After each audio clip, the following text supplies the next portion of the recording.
Muchas gracias a la doctora Mayhuashka, al doctor César Prado. Un aviso pequeño, la siguiente conferencia será una parte en español, una parte en inglés, por si alguien necesita la traducción simultánea, simplemente pide el dispositivo aquí en la entrada. A continuación, tendremos la presentación de la doctora Gabriela Diezandino, directora de Políticas Públicas del European Fund and Asset Management Association, EFAMA. Cedo la palabra a la doctora Diezandino, presentará la experiencia en el proyecto de Unión de Mercados de Capitales en Europa y proceso de construcción de las principales normas para la industria. El doctor Luis Fernando Cruz, presidente del Consejo Directivo de la Asociación de Fiduciarias, nos hará la introducción. Adelante.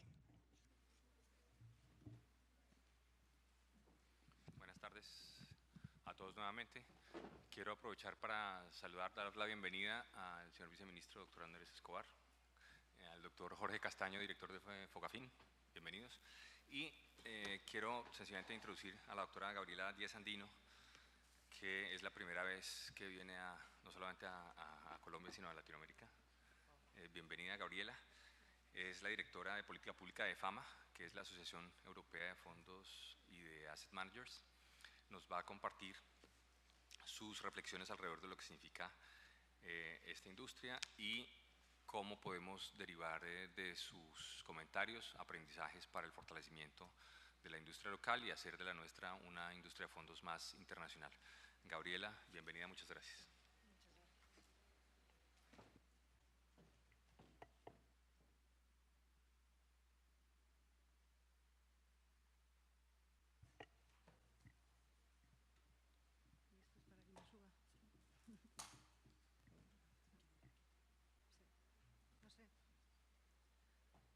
Si no me caigo. Muchísimas gracias por esta presentación, muchísimas gracias por esta invitación. Efectivamente, es mi primera vez en Cartagena y en Latinoamérica. Estoy encantada de estar aquí y la mala noticia es que no tendré un vídeo para ustedes, pero desde luego si me invitan otra vez me encargaré de que yo y mis compañeros en EFAMA hagamos nosotros mismos un vídeo. Veremos a ver si con Indiana Jones o no.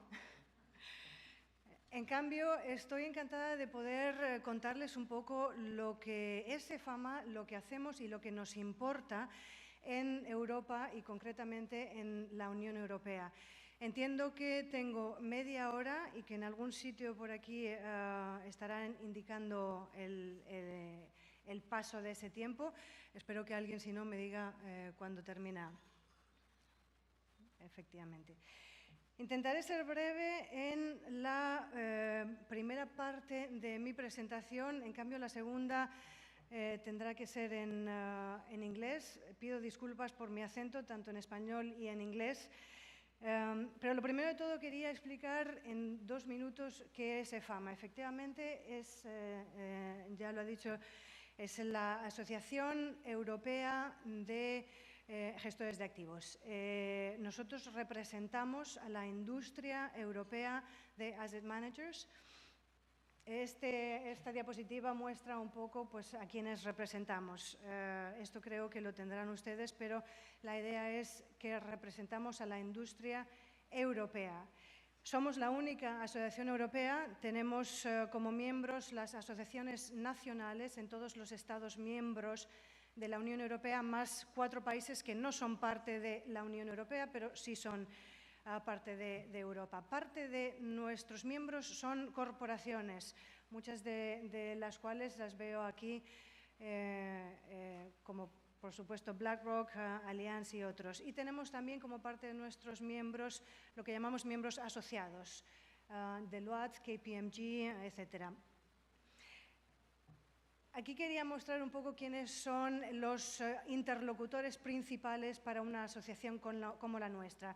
Básicamente son las instituciones europeas, la Comisión Europea, el Parlamento Europeo, el Consejo Europeo. No quiero dar una charla sobre cómo funciona la Unión Europea y, sin embargo, tengo que mencionarlo porque me parece fundamental y quizás uno de los de los cambios y de las diferencias más importantes con la industria y las asociaciones que ustedes representan. Algo importante en esta diapositiva, las instituciones europeas son esas tres, digamos, principales que acabo de mencionar: Comisión, digamos que es el Gobierno europeo, el Parlamento y el Consejo. Ahora mismo explico cuáles son las claves desde nuestro punto de vista.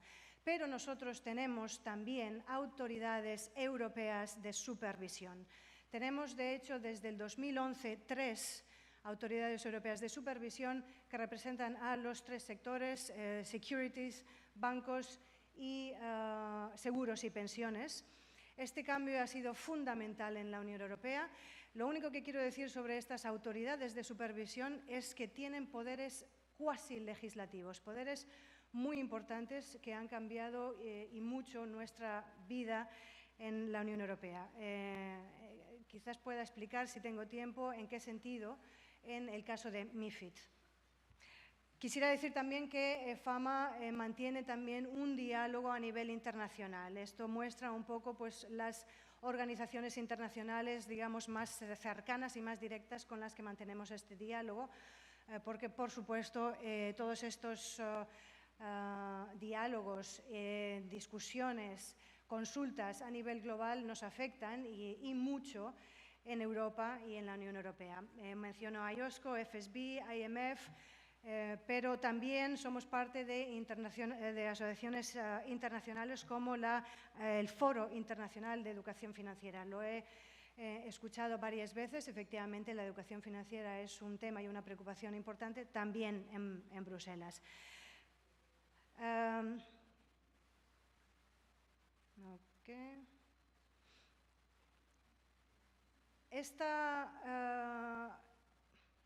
Se está moviendo solo, no estoy haciendo nada. Muestra ese diálogo que necesitamos también, lógicamente y naturalmente, mantener con lo que llamamos las asociaciones europeas hermanas, que representan a otros sectores. Me parece importante mencionarlo porque una de nuestras grandes mantras, uno de nuestros grandes mensajes es que esta industria no son bancos, y mucho menos seguros. Y uno de nuestros grandes objetivos es explicar por qué no somos bancos y por qué la legislación bancaria no debe extrapolarse a un sector como el nuestro, que es tan diferente. También he oído a otros ponentes esta mañana explicar muy bien en qué sentido y cómo debe ser y diferenciarse del sector bancario. Mantenemos este diálogo sobre todo porque hay muchos temas en Europa que nos conciernen a todos, pero desde puntos de vista diferentes, y es importante entender cuál es el punto de vista de los otros sectores. En EFAMA no puedo explayarme, no tengo tiempo, pero lo que quisiera decir es que la secretaría de nuestra asociación está en Bruselas y somos muy poquitos, somos 12. Una asociación muy pequeña con 3, digamos, unidades, Public Policy y Comunicación, la unidad de regulación y un departamento de economía e investigación. Aquí es donde hacemos todo el trabajo. Nuestra misión principal, digamos, es, en primer lugar, analizar las propuestas legislativas europeas, cómo nos afectan, en qué sentido son buenas y, sobre todo, en qué sentido no son tan buenas, y buscar un diálogo con las instituciones europeas para encontrar el mejor resultado legislativo para nuestra industria. Todo lo que hacemos es lo que nosotros llamamos lobbying, básicamente, representación de intereses, en concreto de esta industria, de asset management. Todo lo que hacemos lo hacemos a través de nuestros miembros. Estos son los diferentes grupos de trabajo para cada tema o para cada área, para cada dossier. Nunca hablaremos o haremos lobbying o haremos ningún mensaje público hasta que nuestros miembros o con nuestros miembros hayamos formado una posición. Quería mencionarlo por lo importante que nos parece el tema. Solo una palabra en relación a las instituciones europeas. La razón por la que quiero mencionarlo es porque este es el pan de cada día, nuestro pan de cada día. las claves de la estructura institucional europea es, en primer lugar, lo que llamamos el triángulo institucional, ya lo mencioné antes, esas tres instituciones. Las instituciones europeas tienen una dimensión europea, hablamos de instituciones supranacionales. Considero que esta es una de las grandes diferencias entre la Unión Europea y el resto del mundo, pero siempre habrá una dimensión nacional que es importante conocer y entender las influencias de esa dimensión nacional en la dimensión europea. EFAMA aporta a las instituciones europeas esa dimensión europea. Una cifra que supongo que habrá cambiado en los últimos años: más del 80% de la legislación nacional, digamos, de los Estados miembros, más del 80% proviene de la legislación europea. Creo que esto es self-explanatory. La legislación es también el pan de cada día de nuestro trabajo. Intentamos que la legislación europea, que evidentemente debe ser aplicada, podamos entenderla. Para ello necesitamos entender cuáles son los poderes de cada institución europea, cuáles son los procesos legislativos cada vez más complejos. Yo, cuando empecé este trabajo hace 16 años, era relativamente fácil seguir cuál es el proceso legislativo en Bruselas, en la Unión Europea. Ahora resulta cada vez más complejo. Otra clave fundamental es poder saber y anticipar y analizar las consecuencias de esa legislación y, sobre todo, creo que se ha mencionado también, tener evidencia de que esas consecuencias serán o bien positivas, en concreto para nuestros clientes, los inversores, o bien negativas. Y si son negativas, cómo encontrar soluciones.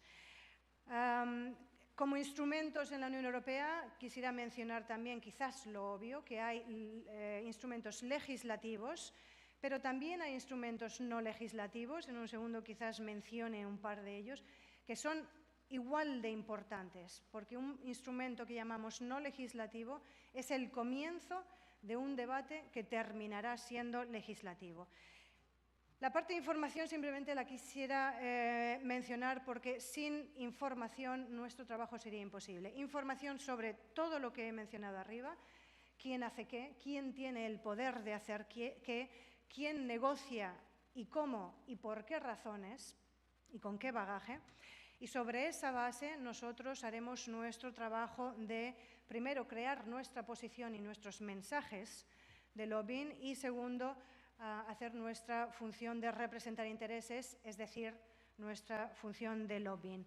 Sobre el lobbying, por cierto, quisiera decir que nosotros lo entendemos y las mismas instituciones europeas lo entienden como parte del proceso legislativo europeo. Personas como nosotros, industrias como nosotros, tienen algo que decir, será escuchado a través de consultas de diferente tipo y será tomado en consideración. Esto es lo que nosotros llamamos ser parte del proceso legislativo. He mencionado estas tres instituciones europeas. Lo único con lo que quiero que se quede en ustedes es que la Comisión Europea es, digamos, la administración de la Unión Europea, tiene la prerrogativa de iniciar cualquier propuesta legislativa. De ahí su importancia. Cualquier propuesta legislativa saldrá de la Comisión. Mencioné antes instrumentos no legislativos, igual de importantes porque son el comienzo de algo que terminará siendo legislativo. Hay libros verdes, hay libros blancos. Bueno, básicamente hay eso: libros verdes, libros blancos, planes de acciones. Son digamos, los grandes instrumentos legislativos, no legislativos, perdón. En todos ellos, nosotros lo tomamos como una consulta a nuestra industria y a otras, y para todos ellos nosotros tendremos un comentario y una respuesta y unas sugerencias y unas recomendaciones en la medida de lo posible. El Parlamento Europeo es uno de los colegisladores, también fundamental, tiene poderes de colegislación fundamentales. Allí nos dirigiremos a aquellos miembros del Parlamento Europeo que son los ponentes, digamos que son el equipo de negociación. Ellos se encargarán de enmendar una propuesta legislativa llegar a compromisos dentro del mismo Parlamento Europeo. Deben entender que en el Parlamento Europeo todos los Estados miembros están representados, todos los grupos parlamentarios están representados y eso provoca una complejidad per se. Y tenemos el Consejo. El Consejo son los Estados miembros, no es el Gobierno de la Unión Europea, son los gobiernos nacionales. Esa es la dimensión nacional, la más difícil de entender, una dimensión también que cambia dependiendo de las coyunturas de los Estados miembros, pero es colegislador también. Una propuesta de legislación acaba cuando llegan estos tres, en lo que se llama triálogos, cuando llegan a un acuerdo. Estas son las claves fundamentales en el proceso legislativo, en resumen. Cuando vean esto, con ello quiero simplemente decir que lo que parece muy sencillo tiene muchas complejidades en cada parte de este proceso, pero esto es básicamente el proceso legislativo europeo. Todo empieza con reflexiones iniciales, ahí es el primer momento en el que industrias como la nuestra deberá decir algo y el resto es lo que acabo de explicar. La Comisión...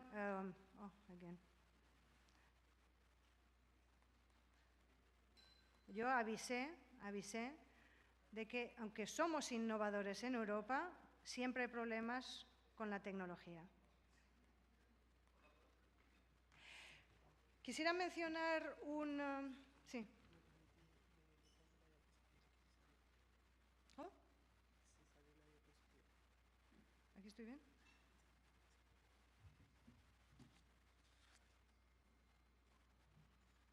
Estoy bien aquí, ¿eh?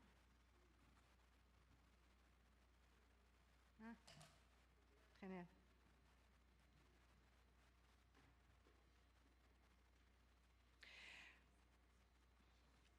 Hablaremos de nuestro proyecto de Unión de Mercado de Capitales. En cambio, sí quiero que ustedes sepan cuáles son las prioridades y los grandes temas que siempre presentamos, estemos donde estemos, tanto a la prensa como a las instituciones europeas como a las instituciones globales, cuáles son las prioridades para la industria europea de asset management. Aquí se han mencionado ya varios de estos temas, por eso quiero compartirlo para que ustedes vean que en Europa tenemos esas mismas preocupaciones. En primer lugar, una gran prioridad es continuar a incrementar la confianza del inversor. Efectivamente, también en Europa dañada tras la crisis financiera. Apoyar una legislación europea que se centre en la protección al inversor. Esto también es un motivo que nos guía en todo el trabajo que hacemos. Apoyar la educación financiera del inversor es una de las grandes prioridades y estamos haciendo todo lo posible para que también sea una prioridad en la Comisión Europea y en la Unión Europea en general. Promover la financiación de la economía europea a través de fuentes alternativas de financiación como somos nosotros, como son los fondos de inversión. Efectivamente, también en Europa el sector bancario ocupa quizás demasiado lugar y necesitamos avanzar en poder dar ese lugar a fuentes de financiación como la nuestra. También ayudar activamente a crear ese mercado único de capitales que ayudará asimismo al crecimiento de la economía, en este caso la economía europea. Otra gran prioridad, promover un producto paneuropeo de pensiones que aún no existe en la Unión Europea, pero que pensamos que también podrá aumentar las posibilidades de ahorro para la jubilación y, de hecho, de financiar de forma eficaz la economía europea. Seguir apoyando la buena gobernanza de nuestra industria, también, por supuesto, ¿por qué no? Reforzar su competitividad en relación a costes y calidad. Esto también es algo que evidentemente es fundamental y que evidentemente es fundamental para nuestros clientes, esos inversores. Y a nivel global, aumentar el reconocimiento de marcas, digamos, de productos como UCITS o Alternative Investment Funds, tanto en Europa como en el mundo. Como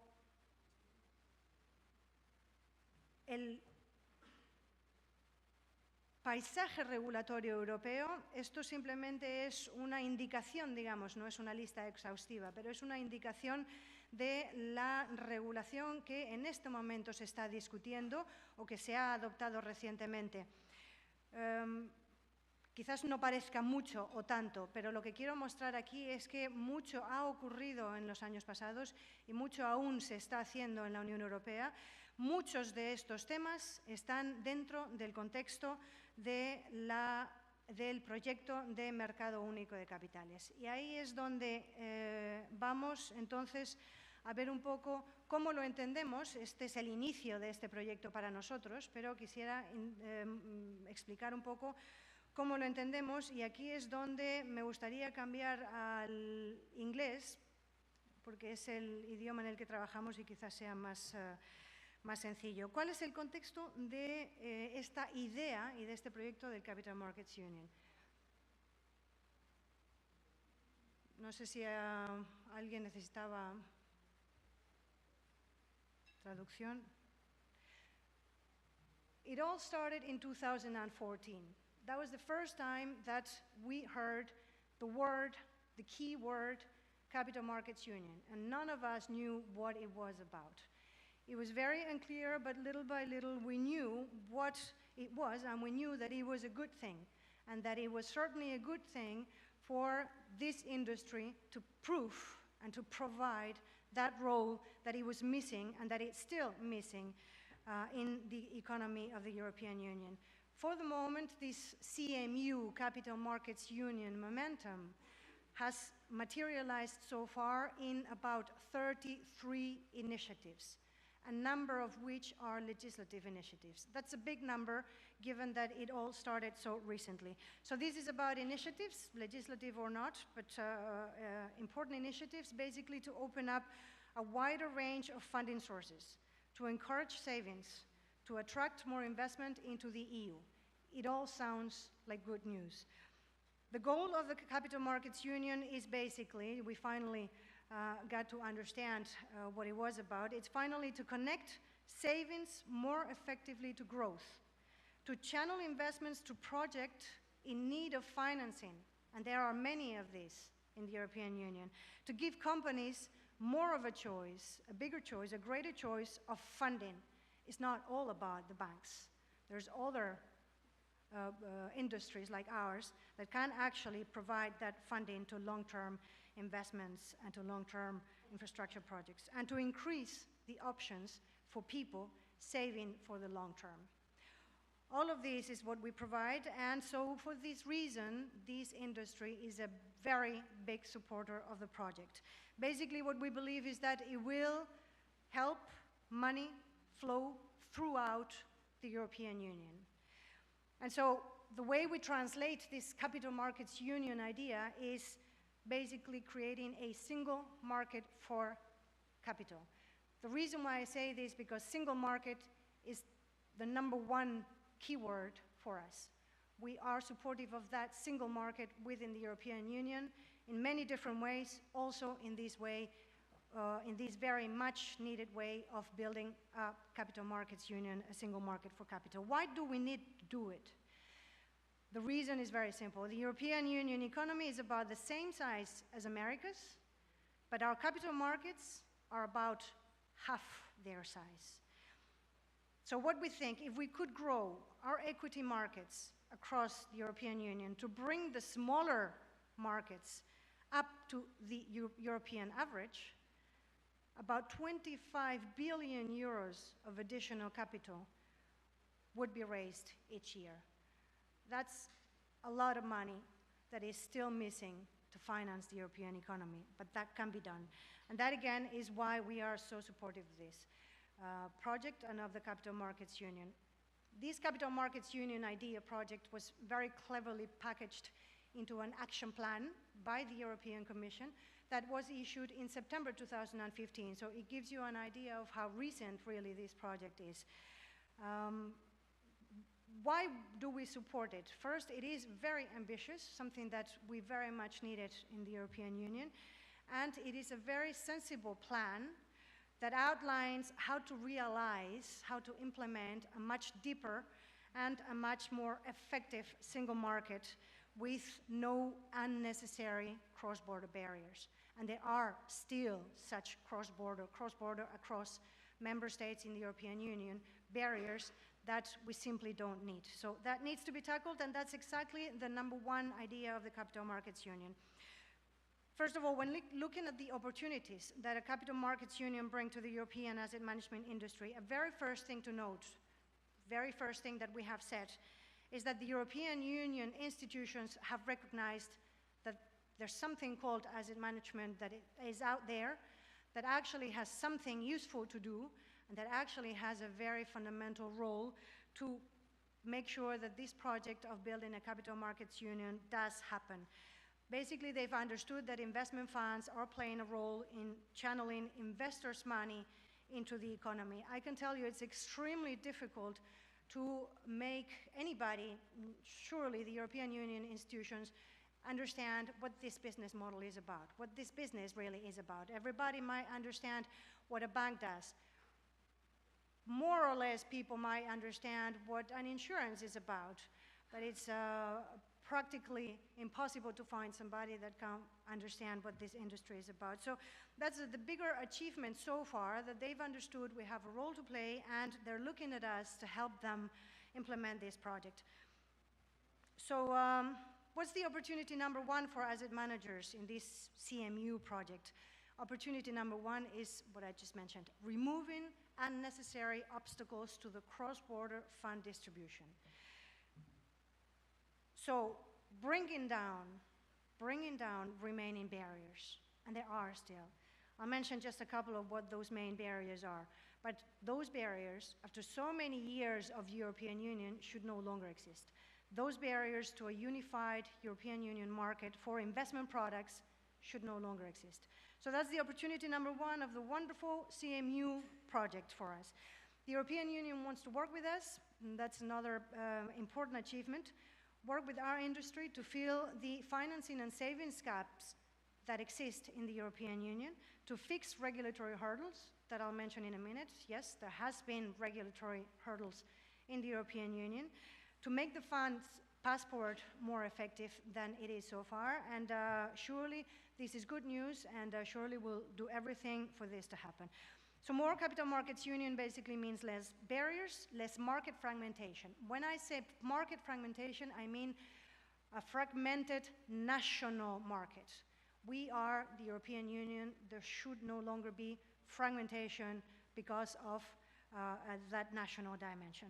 Now, I mentioned these barriers, just to name a few in general lines, what those barriers are for us. Number one, the gold plating of EU legislation by member states. What does this mean, gold plating? Member states choosing to go beyond what the European Union legislation requires. That is already adding barriers that should not exist. The fragmentation of the personal pension market in Europe as well. There's no such thing as European personal pension markets. It's still national, fragmented. We think this is a shame, shouldn't be the case, and it's a loss for the economy. And what another big barrier is overlapping regulatory requirements in various pieces of EU legislation. I'll say why this happened. In the European Union, you know, we have the European passport system. I know that somebody else tomorrow will explain more about how this works. It has definitely, certainly worked for UCITS. A European passport is if you have followed certain requirements, your product will have that label of a European passport and will simply be able to be sold cross-border in the European Union. There should be no further requirements than those in the European Union legislation. It has worked very well. It has clearly demonstrated its benefits. To be honest, UCITS is cited very often by the European Union institutions themselves as a successful story. That's the number one, so far really the only true EU-wide financial product. So I can tell you we're very proud of that.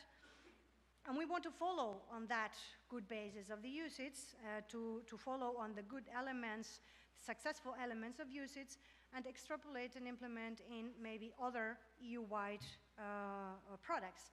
For instance, on the personal pension that I will mention as well. In the same vein, we support other very good objectives of the European Commission, like lowering regulatory supervisory costs at national level of setting up funds. Yes, this still happens. National supervisors suggesting different regulatory costs to set up a fund in their territory. When you have, again, that European passport, this should no longer be necessary. And it is an obstacle to set up a fund in X or Y member state or country. And they also want to facilitate the cross-border operation of investment funds. Again, wonderful news for an industry like ours. Just to say that the Commission has just actually issued a consultation. This is what the Commission does. Like I said earlier, they consult all stakeholders. They've just issued a consultation on this very topic, on the cross-border distribution of investment funds, cross-border across European Union member states. All investment funds, UCITS, alternative investment funds, or any other type of fund. We have already mentioned to the Commission these existing barriers, and what we're doing at the moment, actually, as we speak, is build that evidence, empirical evidence, concrete cases, to actually help the Commission build the case that those obstacles are real, they exist, they do cause problems for the cross-border distribution of investment funds, both for consumers and for industry. And what the Commission will do is take stock of everything that they will receive and decide on the most appropriate ways to bring those barriers down.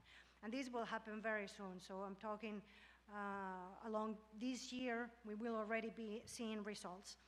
I want to mention also something called a green paper. I mentioned earlier, this is a non-legislative instrument. Green paper on retail financial services. Yet again, another occasion. This was just issued in December last year, 2015. And this was, again, another occasion for us to say those barriers to the cross-border distribution of retail funds should no longer be there, and those exist.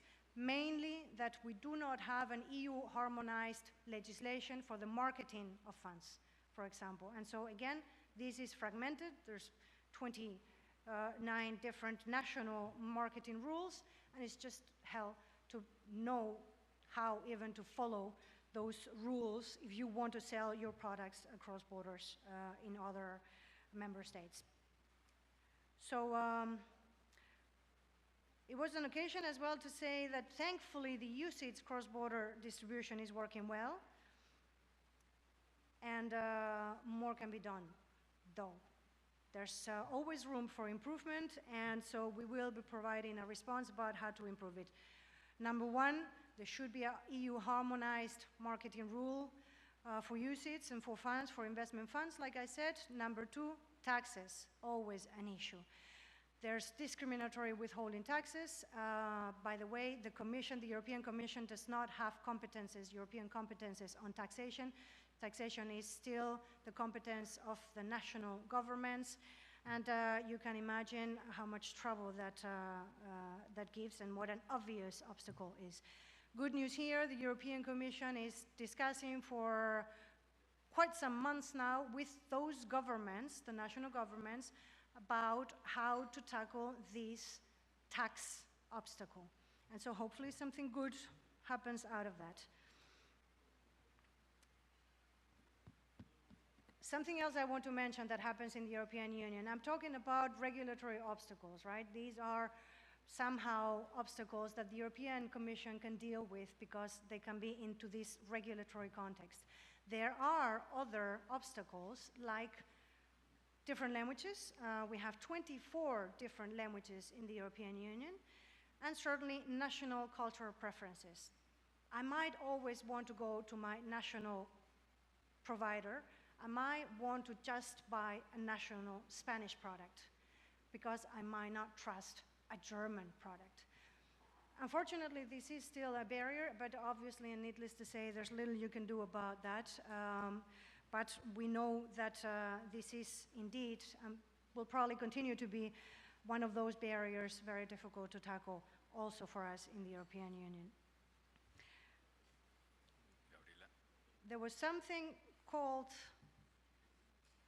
a cumulative impact of EU regulatory framework. All I want to say is that this was the first time it ever happened in the European Union, that the Commission is at the moment assessing the cumulative impact of recent financial services regulatory framework. You cannot imagine, yes you can surely imagine how challenging it is. We've supported and welcomed this.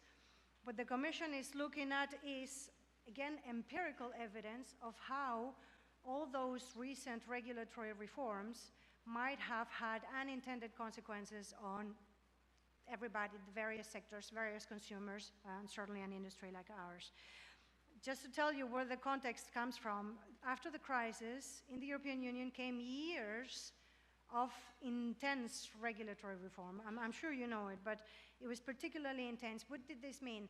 Over 40 pieces of legislation, only in the area of financial services, done in barely a few years, i.e. done in a haste, done in silos almost, without being able to look at the impact, the possible impact this could have. They just wanted to get it over with. They wanted a quick response of the crisis. They wanted to show that they would have that regulatory response. It was good what they did, and we supported it. It was good, and we believe it has been good for our clients, the investors. We have a very sound and strict regulatory framework.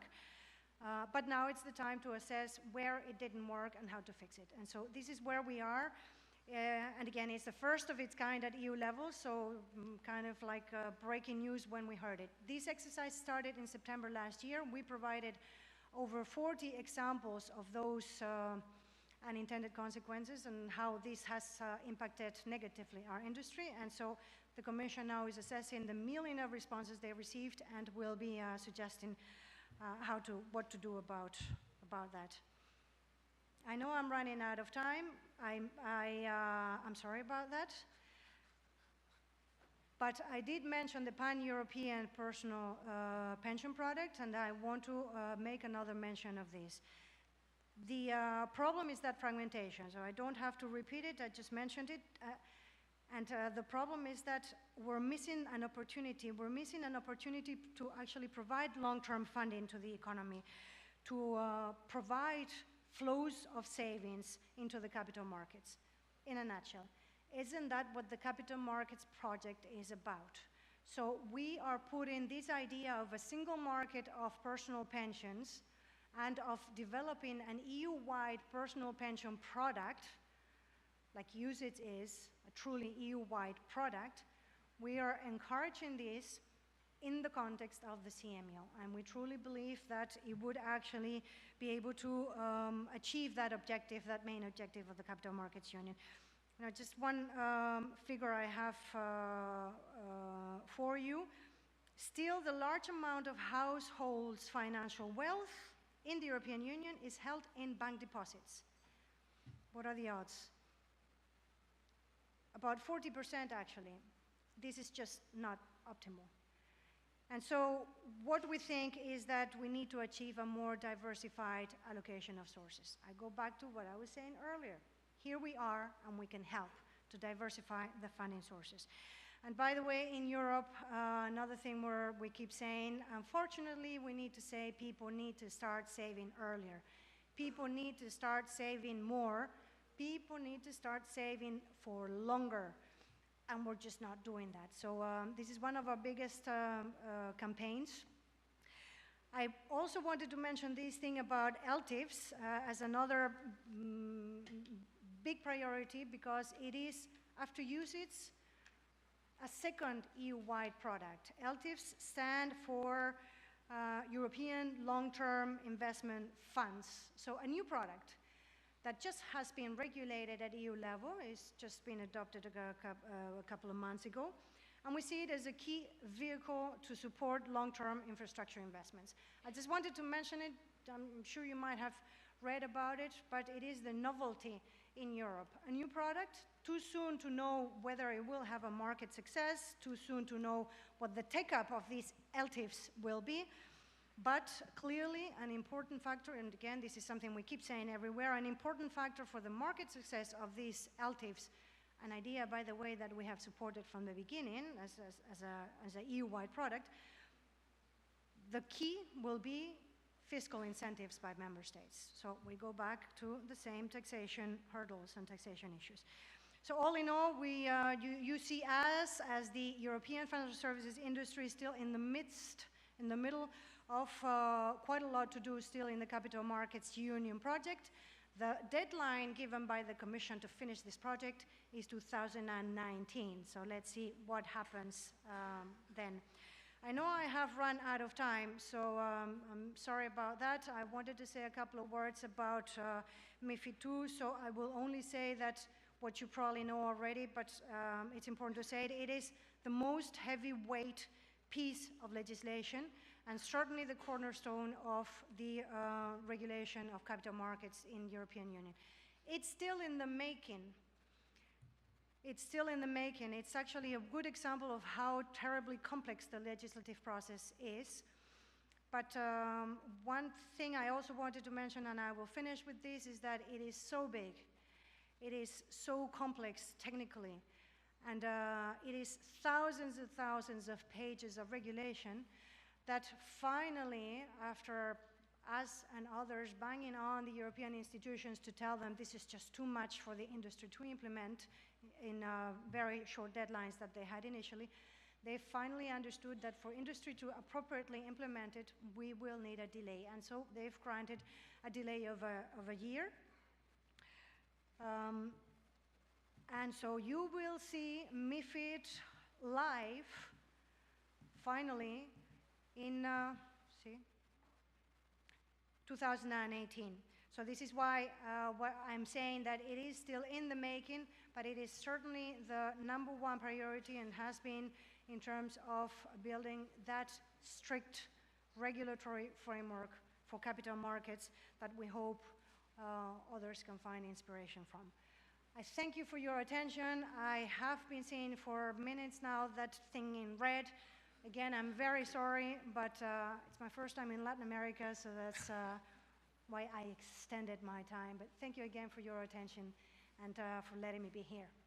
Gabriela, muchas gracias.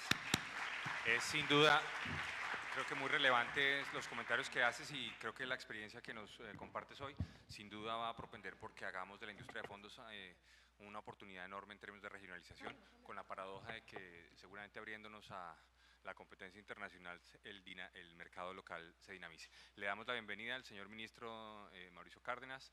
Adelante con la siguiente presentación. Muchas gracias a nuestros participantes.